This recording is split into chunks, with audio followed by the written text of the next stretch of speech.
Hello everyone. We have begun with You Start Dying Slowly. In the previous video, we have discussed all the activities that are given there. Today, we are going to start with the actual poem. परंतु त्याच्यापूर्वी मी तुम्हाला या कवितेबद्दल जे काही मराठीत सांगणार आहे की या कवितेत नेमकं काय आहे ते तुम्ही नीट ऐकलं पाहिजे, म्हणजे कविता समजायला जरा सोपं जाईल.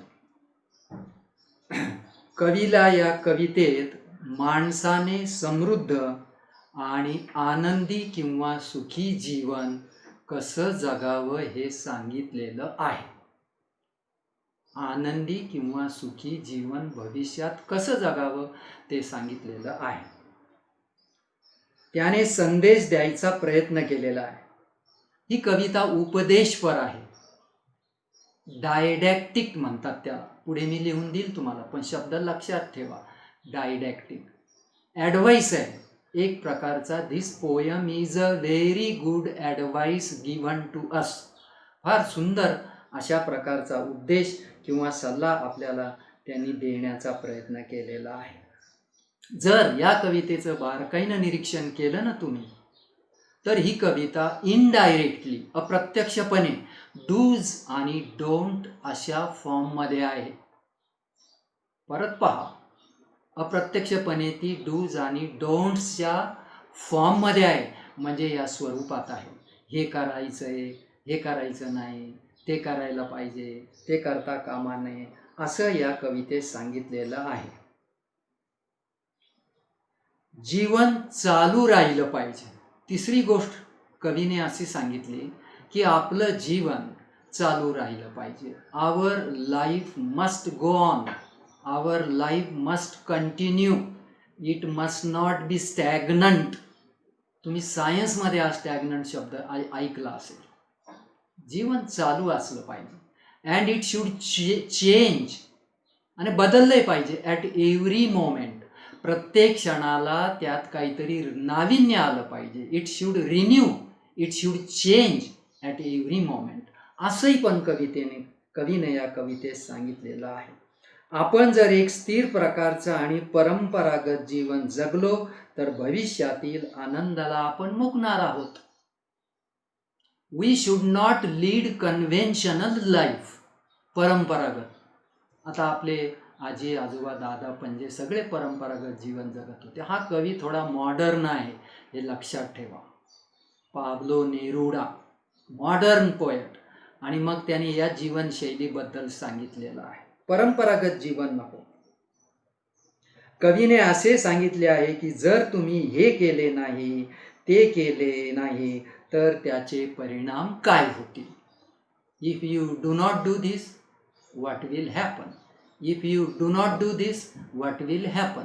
तर त्याने एकाच ओळीत प्रत्येक ठिकाणी तुमच्या लक्षात येईल नंतर एक ओळ सारखी रिपीट केलेली आहे प्रत्येक स्टँजाच्या शेवटी. You start dying slowly. टायटलच्याच ओळीने प्रत्येक स्टँजाचा शेवट केलेला आहे. आणि कालच अर्थ सांगितला मी, असं तुम्हाला म्हणालो होतो, आज अर्थ सांगतो. त्याचा अर्थ मराठीत लिहून घ्या. यू स्टार्ट डाईंग स्लोली मराठीमध्ये लिहून घ्यायचं आणि कायमचं लक्षात ठेवायचं. तुम्ही भविष्यातील आनंदाला किंवा सुखाला, तुम्ही भविष्यातील आनंदाला किंवा सुखाला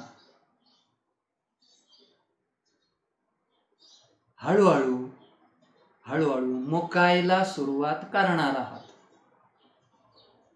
हळूहळू मुकायला सुरुवात करणार आहात, असा त्याचा शब्दशः अर्थ नाही, त्याचा मिनिंग घ्या. शब्दशः अर्थ तर कालच सांगितलं, मरणे वगैरे, बरोबर आहे.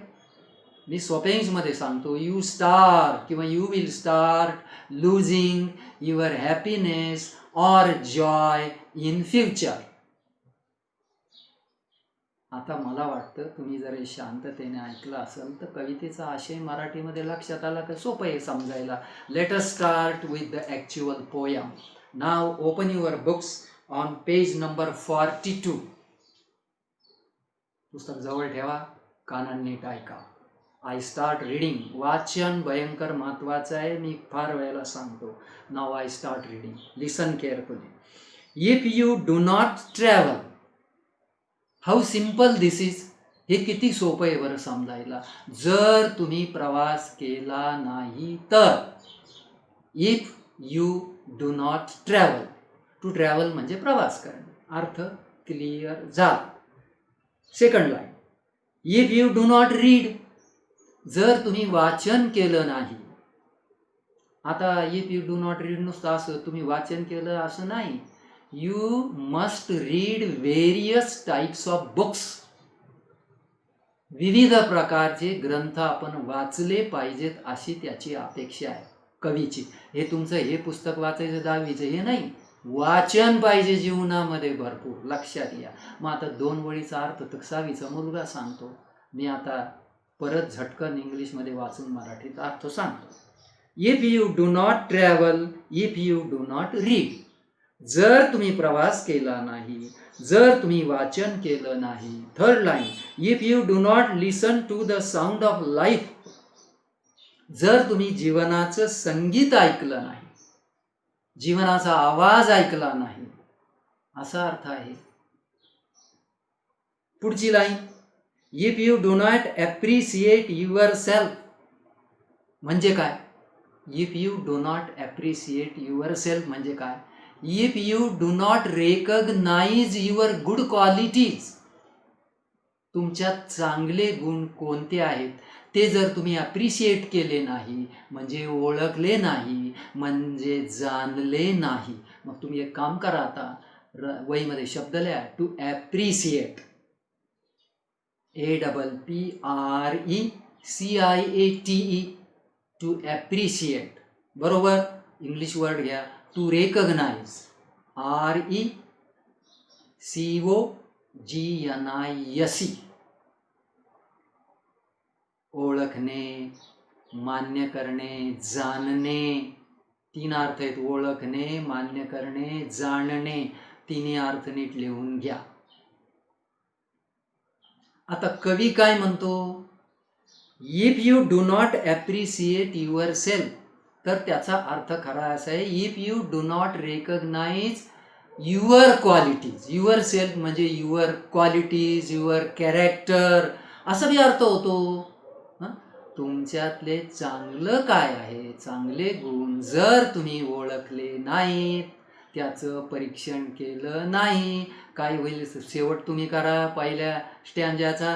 You start dying slowly. हळूहळू तुम्ही आनंदाला मुकणार आहात, सुखाला मुकणार आहात. किती सोपा आहे हो पहिला stanza. How simple the first stanza is. I say it is very simple. खूप सोपा आहे. आता झटकन वाचतून मोकळा होतो. बघा. If you do not travel, if you do not read, if you do not listen to the sound of life, if you do not appreciate your self, you start dying slowly. Now I come to a very important point. मला सांगा, आपण एक stanza पाहिला तर 2-3 मिनिटांमध्ये. या स्टँजामधला तुम्ही rhyming pair सांगू शकता का? Can you tell me which is the rhyming pair from the first stanza? Can you guess? No. There is no rhyming pair. Right? बरोबर आहे का? निरीक्षण केलं का बघा? नाही सापडणार. एक गोष्ट झाली.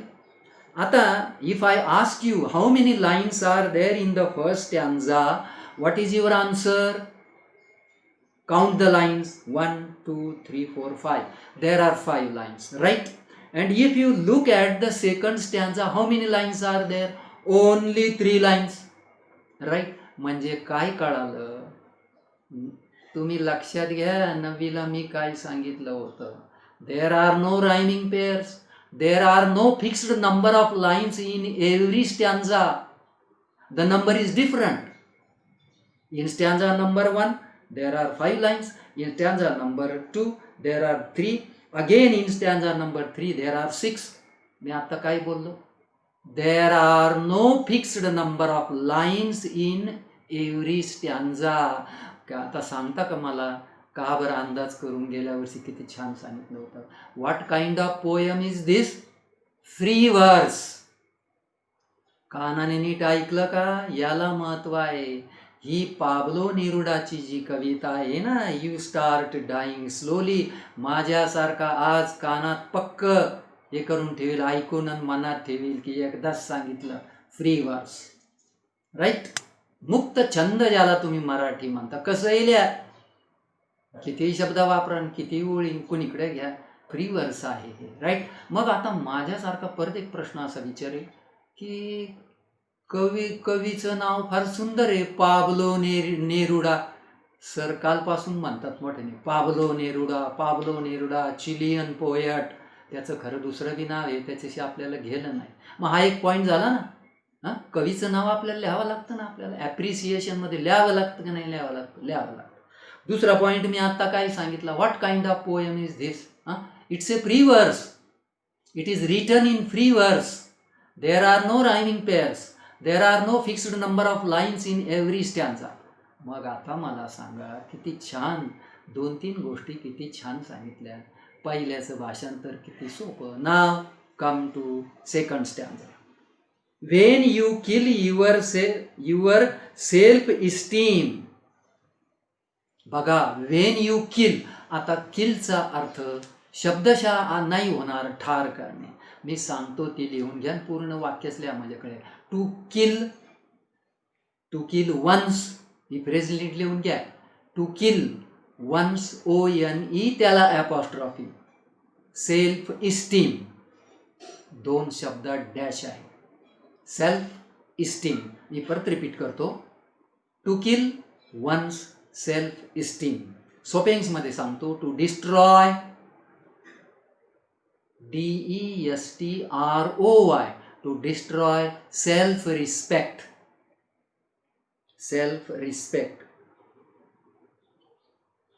मराठीतल्या आत्मसन्मान नष्ट करणे. आत्मसन्मान, आत्मप्रतिष्ठा दोन्ही अर्थ. आत्मसन्मान, आत्मप्रतिष्ठा नष्ट करणे. ऑब्लिक आत्मसन्मानाची जपणूक न करणे.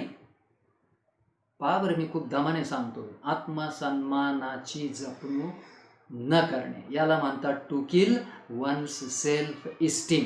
आता कवी काय म्हणतो? वेन म्हणजे जेव्हा तुम्ही आत्मसन्मान घालवून बसता, म्हणजे तुमच्या आत्मसन्मानाची जपणूक तुम्ही करत नाही.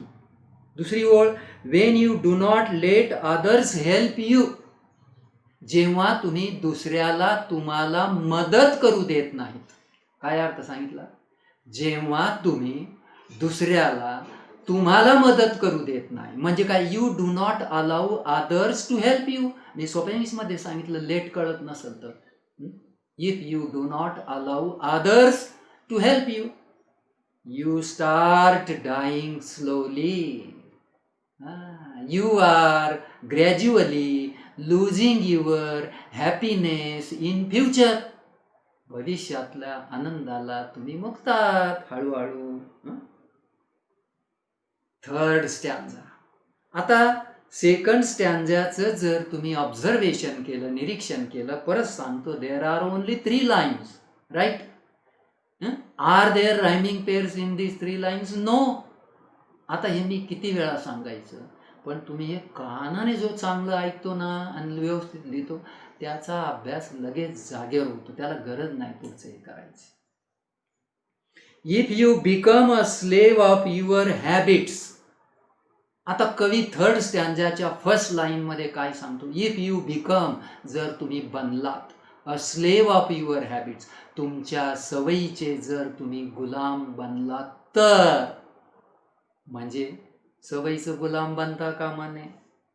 तुमच्या लक्षात आलं असं, आत्मप्रतिष्ठा घालवता कामा नये. आत्मसन्मानाची जपणूक केली पाहिजे. त्याला उलटं हे सांगायचं आहे. आणि वरच्या याच्यामध्ये सगळं if you do, if you do not, तर ते सगळं आपल्याला उलटं बी करता येतं ना. हे पहा, if you do not travel, तर उलटं कसं बोल? You should travel.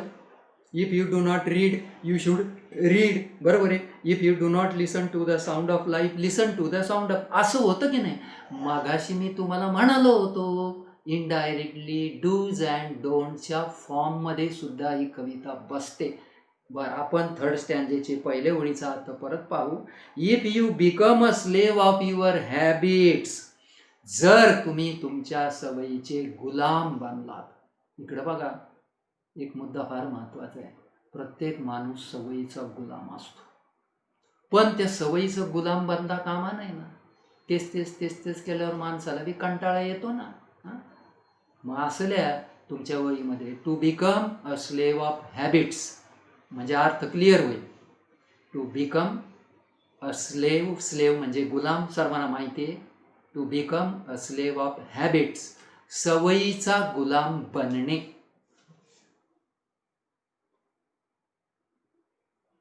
Second line, walking every day on the same path. Walking every day on the same path म्हणजे कवीला असं म्हणायचं, if you walk on the same path every day, दररोज तुम्ही त्याच मार्गाने गेला, त्याच रस्त्याने गेला, म्हणजे तेच तेच करत राहिला तर, म्हणजे दररोज तेच करू नका. मगाशी मराठीमध्ये मी सांगताना म्हटलं होतो काहीतरी नाविन्य पाहिजे. Novelty should be there in your life. Do new things, नवीन गोष्टी करा. मग कवी असं म्हणतो सेकंड ओळीमध्ये, walking every day on the same path, दररोज त्याच मार्गाने जाणं, तेच करणं. मला वाटतं पुढचा स्टँजा कव्हर करणं, त्याच्याऐवजी आपण थांबू इथे. पण काही आपल्याला सिम्पल फॅक्च्युअल क्वेश्चन्स पाहिलेच पाहिजे. मग आपण पुढे जाऊ. Take down simple factual questions. Number 1, फार चांगले प्रश्न आहे, तुम्ही उत्तर द्यावं मला एवढं वाटतं. Number 1, who should one appreciate? Who should one appreciate? एखाद्याने म्हणजे आपण काय ओळखलं पाहिजे? तुम्ही कोणाला ओळखलं पाहिजे, मी कोणाला ओळखलं पाहिजे, असा अर्थ आहे ना. वन म्हणजे सगळ्यांना लागू पडतं. वी अशा अर्थानं होतं. काही अंदाज तुमचा गेस, काही आन्सरचा, एका शब्दात उत्तर आहे वन सेल्फ. कारण प्रश्नात वन आलं, उत्तर one self. A very good question. मी रिपीट करतो, क्वेश्चन बिन answer the. Who should one appreciate one self? Question number 2, according to the poet,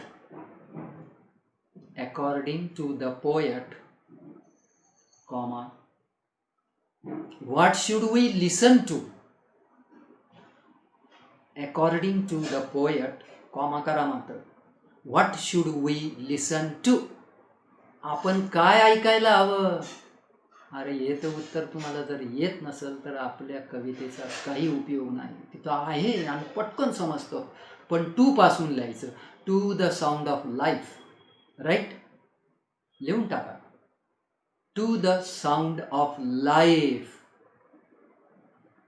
question number 3, what should one not kill?